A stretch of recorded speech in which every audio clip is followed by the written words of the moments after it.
الحمدللہ رب العالمین والصلاة والسلام علی رسولہ الامین وعلی آلہ وصحبہ اجمعین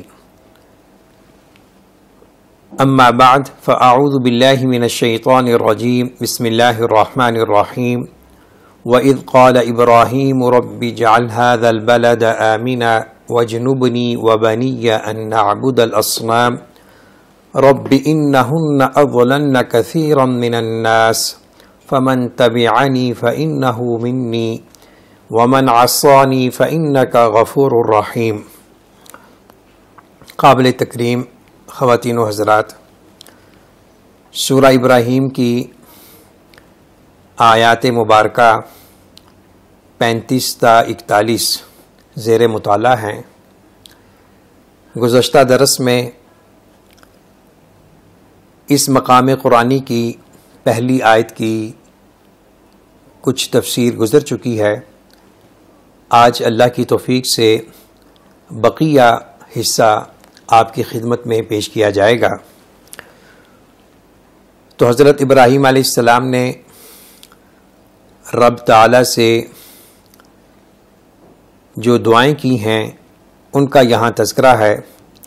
سب سے پہلی دعا کہ اللہ تعالیٰ اس شہر کو یعنی مکہ کو امن سلامتی والا بنا، مجھے اور میری اولاد کو صنم پرستی سے، بت پرستی سے، شرک سے محفوظ فرما، اور ساتھ ہی فرمایا رب انہن اضللن کثیرا من الناس، اے میرے رب بے شک انہوں نے یعنی ان بتوں نے بہت سے لوگوں کو گمراہ کر دیا ہے۔ پھر جو میرے پیچھے چلا فمن تبعنی فإنہ منی، جو میرے پیچھے چلا تو یقیناً وہ مجھ سے ہے، میری امت سے ہے۔ ومن عصانی فإنک غفور الرحیم، اور جس نے میری نافرمانی کی تو یقیناً تو بے حد بخشنے والا نہایت مہربان ہے۔ آیت نمبر 36 میں حضرت ابراہیم علیہ السلام نے بتوں کی عبادت اور بتوں کے ساتھ محبت اور ان کے مشغلے کو فرمایا کہ ان بتوں نے بہت سے لوگوں کو گمراہ کر دیا ہے۔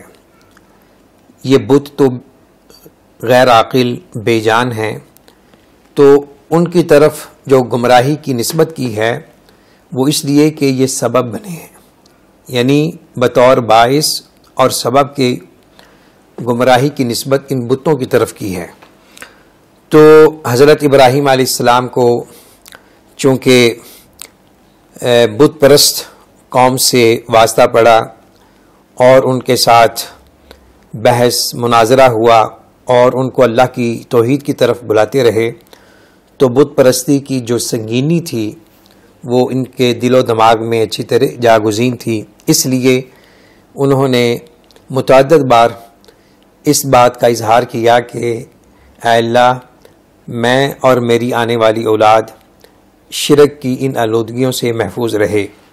فمن تبعنی فإنہ منی، تو جو میری اطاعت کرے گا، میرا اتباع کرے گا، تو وہ حقیقی طور پر میری نسل سے ہوگا، میری امت سے ہوگا، اور جس نے میری نافرمانی کی تو میں اس کا معاملہ اللہ تیری سپرد کرتا ہوں کہ تو بہت ہی بخشنے والا مہربان ہے۔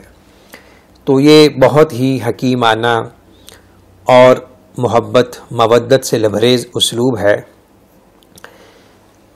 اسی طرح کا اسلوب ہمیں حضرت عیسیٰ علیہ السلام کی دعا سے ملتا ہے، اور اس کے برعکس حضرت نوح اور حضرت موسیٰ علیہ السلام کی سیرت سے بھی ملتا ہے کہ ہر نبی نے حتی المقدور حتی الوسع کوشش کی کہ ان کی قوم، ان کی امت ان کے راستے پر گامزن ہو جائے، عقیدہ توحید کو اختیار کر لے، شرک سے باز آ جائے، اللہ کی بندگی والا، اس کی اطاعت والا راستہ اختیار کر لے اور معاصی منکرات سے بچ جائے۔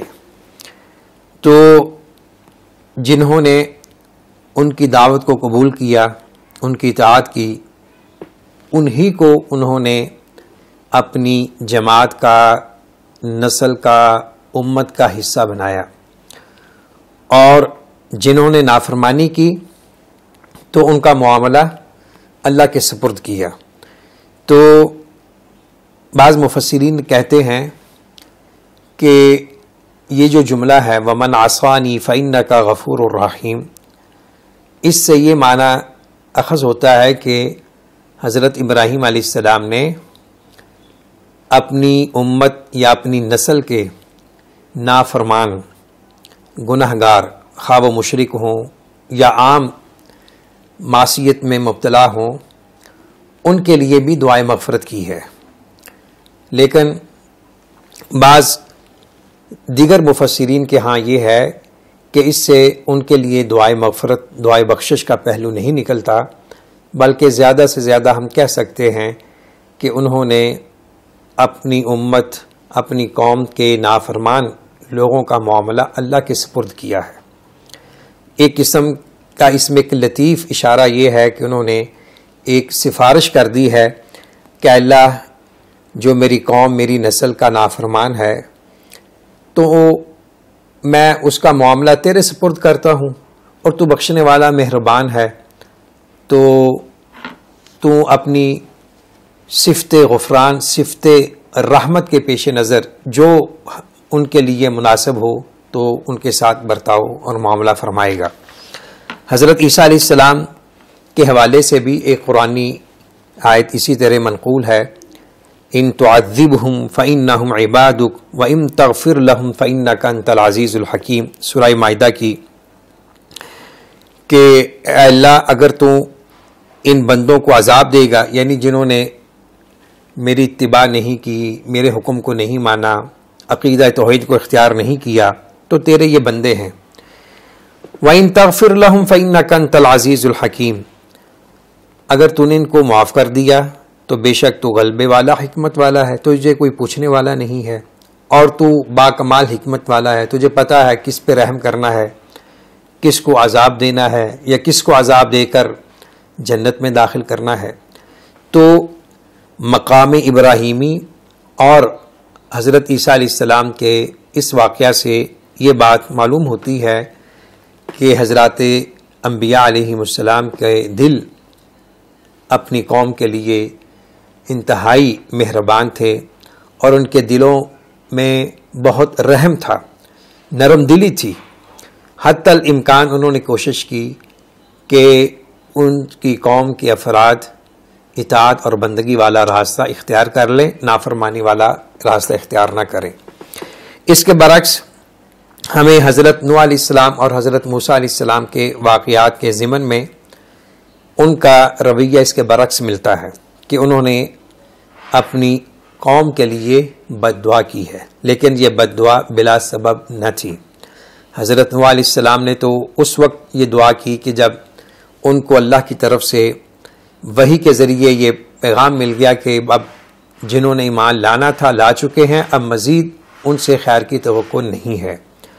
اور موسیٰ علیہ السلام کی قوم نے تو صاف واشگاف الفاظ میں انکار کر دیا کہ تو جتنے معجزات لے آئے ہم آپ پر ایمان لانے والے نہیں ہیں۔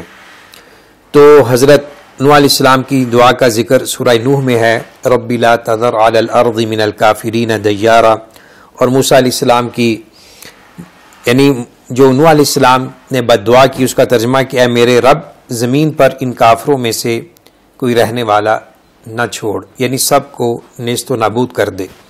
اور موسیٰ علیہ السلام نے ان الفاظ میں بد دعا کی تھی، ربنا اطمس علی اموالہم واشدد علی قلوبہم فلا یؤمنوا حتی یروا العذاب العلیم، سورہ یونس آیت نمبر 88۔ یعنی اے ہمارے رب ان کے مالوں کو مٹا دے اور ان کے دلوں پر سخت گرہ لگا دے، پس وہ ایمان نہ لائیں یہاں تک کہ دردناک عذاب دیکھ لیں۔ تو یہ جو بد دعائیں ہوئی ہیں یہ ان کا ایک سبب تھا، اور وہ تھا قوم کی ہٹ دھرمی، ضد، اناد، تکبر۔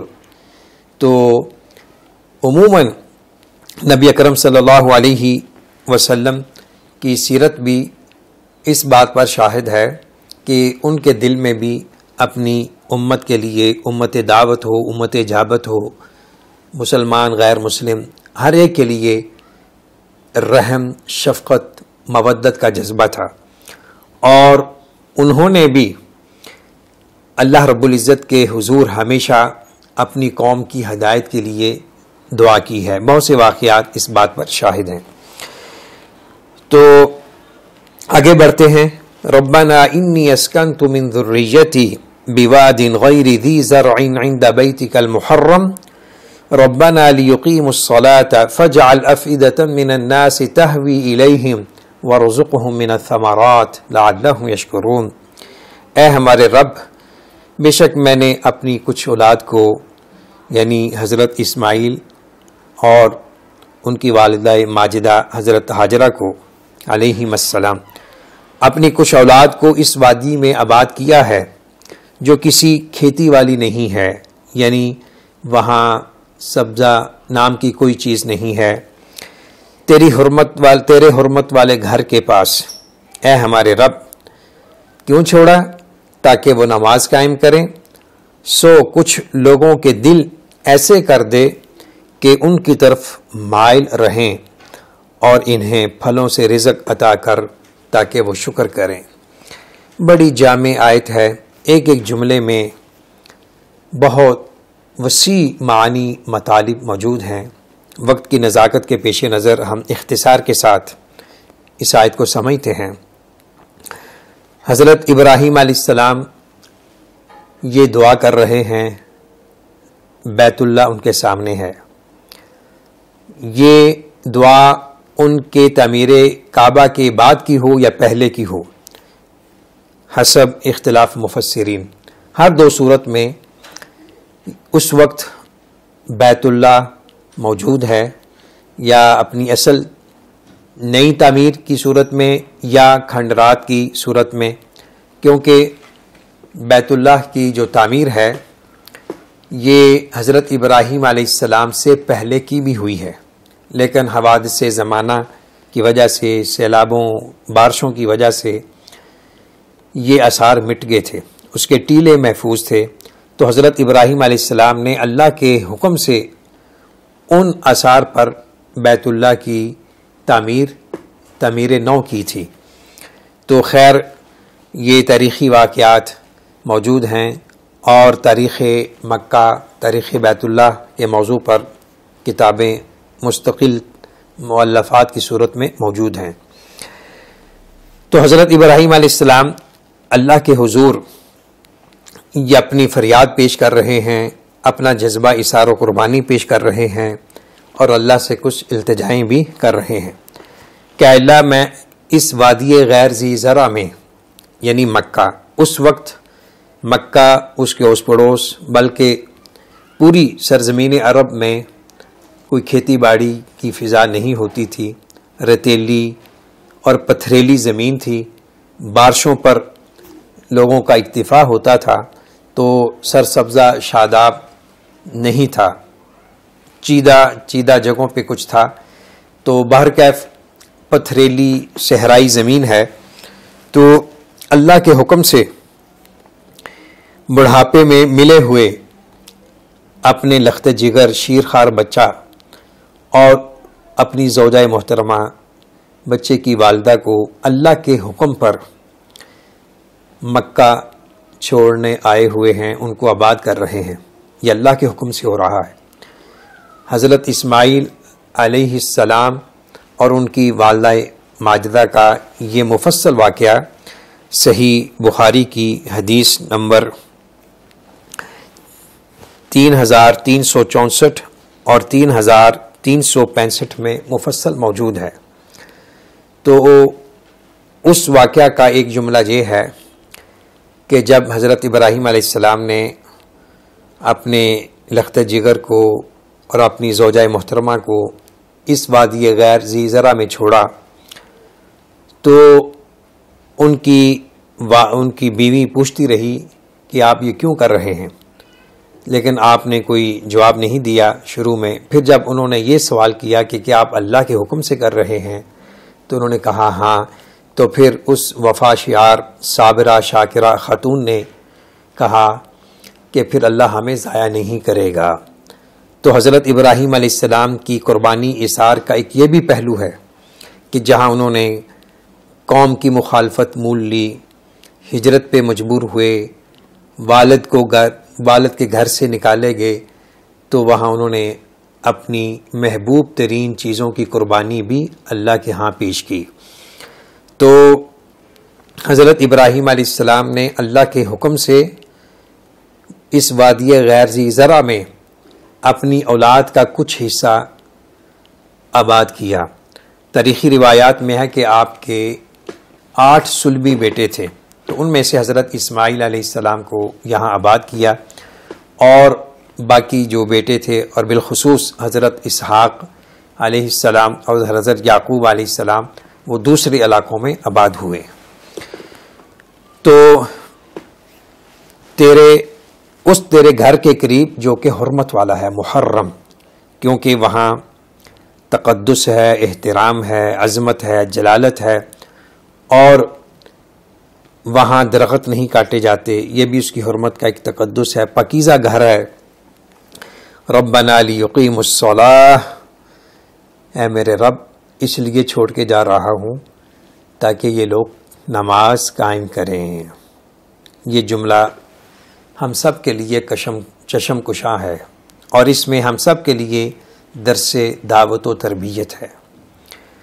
انسان اپنے گھر بنانے کی یا ہاؤسنگ اسکیم کی کوئی پلاننگ کرے تو اسے چاہیے کہ اس علاقے میں، اس جگہ محلے میں گھر بنائے یا گھر لے جو مسجد کے قریب ہو، اچھے لوگوں کے قریب ہو. اس سے آنے والی نسلوں پر مثبت اثرات مرتب ہوتے ہیں. اور آج کل تو جو ہمارا جدید طرز تعمیر ہے، تعمیرات ہاؤسنگ سوسائٹیز جو ہیں، اس میں یہ ڈیولپمنٹ ہو رہی ہے. خوش آئند بات ہے کہ جہاں بھی کالونی بنتی ہے تو اس کے جو آنرز ہیں، ڈیولپرز ہیں، وہ مسجد بنانے کو ترجیح دیتے ہیں. اس سے اس ہاؤسنگ اسکیم کو بھی ترقی ملتی ہے. تو یہ ایک دینی، اخلاقی، ایمانی فرض کو پورا کرنے کا ایک اہم تقاضا بھی ہے. فَجَعَلْ أَفْئِدَةً مِّنَ النَّاسِ تَهْوِي إِلَيْهِمْ، پس اے اللہ کچھ لوگوں کے دل ان کی طرف مائل کر دے. تہوی الیہم، افئدہ فؤاد کی جمع ہے یعنی دل، یا وفود کی یعنی جو لوگ بطور مہمان آتے ہیں اس کی جمع ہو سکتی ہے، دونوں معنی ہو سکتے ہیں. تو کچھ لوگوں کے دل ان کی طرف مائل کر دے. تہوی، یہ ہوا یہوی اور حوی یا یہوا، یعنی ہوا یہوی، ضرب یضرب، ہوا یہوی، حوی یا یہوا سمع یسمع سے ہے. تو مقصد یہ ہے کہ اللہ ان کے دل بار بار اس گھر کی طرف متوجہ ہوں، راغب ہوں، کھینچے چلے آئیں. اور تاریخ اور مشاہدہ، تجربہ اس بات پر بین دلیل ہے کہ اللہ رب العزت نے اپنے اس گھر میں ایسی کشش رکھی ہے کہ اگر کوئی انسان یہاں مہینوں برسوں بھی رہ لے، جب وہ یہاں سے نکلنے لگتا ہے تو اس کی عجیب کیفیت ہوتی ہے. دل میں ایک تڑپ جستجو پیدا ہوتی ہے کہ اس گھر کو دوبارہ دیکھ لیا جائے. تو یہ اس گھر کی تجلیات، روحانیات کا ایک اثر ہے، اور یہ حضرت ابراہیم علیہ السلام کی دعا کا بھی اثر ہے. اور ہر مسلمان اس دعا کی قبولیت کا ادراک، احساس کر سکتا ہے. کون مسلمان ہے جس کی خواہش اور دلی آرزو نہ ہو کہ وہ بیت اللہ میں حاضر ہو، بیت اللہ میں نمازیں ادا کرے، بیت اللہ کو دیکھ کر اپنی آنکھوں کو ٹھنڈا نہ کرے، ملتزم مقام ابراہیم حتیم کو نہ دیکھے. تو یہ ہر مسلمان کی دلی خواہش ہے. تو یہاں حضرت ابراہیم علیہ السلام نے فرمایا افئدۃ من الناس، من تبعیضیہ ہے یعنی کچھ لوگوں کے دل. مفسرین نے لکھا کہ اگر من نہ کہتے افئدۃ الناس کہتے تو پھر ہر بلا اختلاف عقیدہ و مذہب ہر قوم کے ہر فرد کے دل میں بیت اللہ کی محبت جاگزین ہونی تھی، یعنی مسلم غیر مسلم سب لوگوں نے اس میں شریک ہونا تھا۔ تو بیت اللہ کی عظمت اور جلالت کا یہ پہلو ہے کہ ہر مسلمان کا دل بیت اللہ کی محبت سے لبریز ہے، معمور ہے۔ ہم دعا گو ہیں کہ اللہ رب العزت ہر مسلمان کو اپنے بیت محرم کی زیارت نصیب فرمائے، اور جنہوں نے زیارت کی ہے ان کو بار بار اس کی زیارت کی سعادت نصیب فرمائے۔ وَارْزُقْهُم مِّنَ الثَّمَرَاتِ لَعَلَّهُمْ يَشْكُرُونَ۔ وادی غیر ذی زرع کے حوالے سے آگے بڑھنے سے پہلے بعض روایات احادیث کی روشنی میں بعض اہل علم نے یہ نقطہ بھی بیان کیا ہے کہ کسی زمانے میں بیت اللہ مکہ المکرمہ کے ارد گرد کا جو ماحول ہے پہاڑوں کا، وہ ایسے ہی تھا جیسا کہ سرسبز شاداب کشمیر کے وادیوں کا منظر ہے۔ یعنی وادی اس کو کہتے ہیں جو پہاڑوں کے درمیان ایک گہری ندی نالے کی صورت میں ہوتی ہے، کبھی پانی بہتا ہے کبھی نہیں بہتا۔ ہمارے شمالی علاقہ جات اور کشمیر کا علاقہ بہترین تصویر ہے اس آیت کی، یعنی وادی کو سمجھنے کے حوالے سے۔ تو یہ وادی تھی، گہرائی میں تھی، لیکن کوئی کھیتی باڑی والا ماحول نہیں تھا۔ تو ایک حدیث بھی سماعت فرما لیں اس ضمن میں۔ نبی اکرم صلی اللہ علیہ وسلم نے فرمایا لا تقوم الساعة حتى يكثر المال ويفيض حتى يخرج الرجل بزكاة ماله فلا يجد أحدا يقبلها منه وحتى تعود أرض العرب مروجا وأنهارا۔ صحیح مسلم کی حدیث ہے کہ اللہ کے رسول صلی اللہ علیہ وسلم نے فرمایا قیامت قائم نہیں ہوگی جب تک کہ مال بہت زیادہ نہ ہو جائے، اس کی فراوانی نہ ہو، حتیٰ کہ آدمی اپنے مال کی زکوٰۃ لے کر نکلے گا لیکن وہ کوئی ایسا شخص نہیں پائے گا جو اس کی زکوٰۃ لے لے، اور جب تک ارض عرب یعنی سرزمین عرب دوبارہ سبزہ زار، کھلے کھیت اور ندی نالوں کی صورت میں نہ بدل جائے۔ یہ جو حدیث کے الفاظ ہیں حتیٰ تعود، یہاں تک کہ وہ لوٹ نہ آئے، دوبارہ نہ بدل جائے۔ اس سے معلوم ہوتا ہے کہ کسی زمانے میں مکہ کے پہاڑ ماحول سرسبزہ شاداب تھا، اور اس کے بعد یہ صحرائی سنگلاخ اور بے آب و گیاہ میدان میں چینج ہوا۔ تو اب قرب قیامت یہ چیز دوبارہ بحال ہو جائے گی۔ عند بیتک المحرم، یعنی محرم جو عزت حرمت والا گھر ہے۔ تو اب آگے چلیں، وَارْزُقْهُم مِّنَ الثَّمَرَاتِ لَعَلَّهُمْ يَشْكُرُونَ۔ ایک دعا کا جملہ یہ، یعنی اس میں کتنی دعائیں ہیں؟ ایک تو اللہ کے حضور اپنا عمل پیش کیا کہ اللہ کچھ اولاد کو تیرے عظمت والے گھر کے پاس چھوڑ کے جا رہا ہوں تاکہ یہ نماز قائم کرے۔ یہ خبر بھی ہے، اس میں دعا بھی ہے۔ تو اقامت صلاۃ ہر شریعت کا حصہ رہا ہے، بالخصوص ملت ابراہیمی میں نماز کی اہمیت بہت زیادہ ہے، اور جو حضرت ابراہیم علیہ السلام کی سنت کے احیاء اور ان کی پیروی کرتے ہوئے قربانی کا عمل کر رہے ہیں، ان کو یہ مت بھولنا چاہیے کہ قربانی سے پہلے نماز ہے۔ فَصَلِّ لِرَبِّكَ وَانْحَرْ، نماز ادا کیجئے اور قربانی کیجئے۔ تو جو بے نماز مسلمان ہیں ان کے لیے ایک وارننگ ہے، تنذیر، انذار ہے، تنبیہ ہے کہ اگر وہ اپنی نمازوں کی اصلاح نہیں کریں گے تو ہو سکتا ہے ان کی قربانی قبول نہ ہو۔ بعض اہل علم نے یہ کہا ہے، تو اس لیے ہمیں اپنی فکر کرنی چاہیے، اگر ہم چاہتے ہیں کہ اللہ کا قرب حاصل ہو اور ہم اللہ کے قریب ہوں، اللہ کے دین کو فالو کرنے والوں میں شامل ہوں، تو اس کا جو پہلا عملی سٹیپ ہے وہ نماز ہے۔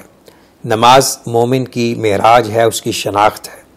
نماز فرق ہے کافر اور مسلمان کے درمیان، موحد اور مشرک کے درمیان۔ تو میں ان تمام مسلمان بھائیوں سے ریکویسٹ کروں گا جو نماز میں غفلت سستی کا ارتکاب کر رہے ہیں کہ وہ قربانی کرنے سے پہلے اپنی اصلاح کریں اور 5 وقت کی نماز ادا کرنے کا اپنے آپ کو پابند بنائیں، مکلف بنائیں۔ تو بیت اللہ کی طرف لوگوں کے دلوں کو مائل کر دے، یہ دعا بھی ہر کوئی سر آنکھوں دیکھ رہا ہے۔ وَارْزُقْهُم مِّنَ الثَّمَرَاتِ، اے اللہ ان کو پھلوں کا رزق عطا فرما، لَعَلَّهُمْ يَشْكُرُونَ، تاکہ وہ شکر کرتے رہیں۔ یہ ہے ایک جہاں دیدہ مربی، والد کی فکر، نظر، مستقبل پہ اس کی گہری سوچ۔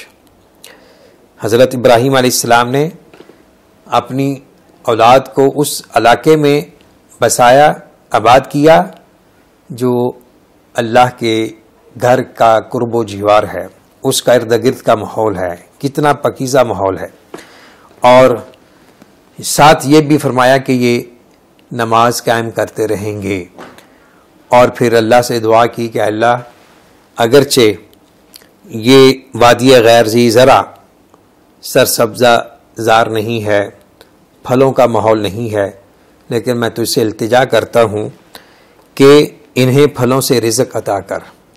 تو اس دعا کی قبولیت کا آج مظہر ہر وہ شخص دیکھ رہا ہے، دیکھ چکا ہے، جس نے مکہ کی زیارت کی ہے، بیت اللہ کی زیارت کی سعادت نصیب ہوئی ہے کہ وہاں 12 مہینوں کے 24 گھنٹوں میں دنیا کے ہر قسم کے پھلوں کی فراوانی ہوتی ہے۔ تو یہ حضرت ابراہیم علیہ السلام کی اس دعا کا نتیجہ ہے۔ یہاں تک کہ حج کے موقع پر جب 40-50 لوگ باہر سے آئے ہوتے ہیں، اس وقت بھی مجال ہے کسی قسم کے پھل کی قلت اور گھرانی محسوس ہو، یہاں تک کہ خود سر آنکھوں سے دیکھا اللہ کی توفیق سے کہ یوم عرفہ کے دن مسجد جو عرفات کی مسجد ہے، نمرہ مسجد خیف منا، اس کی چھاؤں تلے بھی آپ کو اسی ریٹ سے پھل ملے گا جو باہر عام بازاروں میں ملتا ہے۔ تو یہ حضرت ابراہیم علیہ السلام کی دعا کا نتیجہ ہے، اور جہاں بھی کتنی بھی کثرت ہو جائے حجاج معتمرین کی، لیکن وہاں آج تک یہ سننے میں نہیں آیا کہ وہاں غذائی قلت کا سامنا کرنا پڑا ہے۔ تو یہ حضرت ابراہیم علیہ السلام کی دعا کا ایک نتیجہ ہے، لعلہم یشکرون، تاکہ اے اللہ وہ شکر ادا کرتے رہیں۔ تو حضرت ابراہیم علیہ السلام کی اس دعا کی تفسیر میں ہم کہہ سکتے ہیں کہ جو لوگ اللہ رب العزت کے شکر گزار ہیں اور جو اس کے بندوں کے شکر گزار ہیں، وہ در حقیقت حضرت ابراہیم علیہ السلام کی نسل سے ہیں، وہ امت میں سے ہیں، اور وہی ان کے قریب تر ہیں۔ اللہ رب العزت سے دعا ہے اللہ تعالی ہمیں ان بشارتوں اور دعاؤں کا مصداق بنائے۔ وآخر دعوانا ان الحمد للہ رب العالمین۔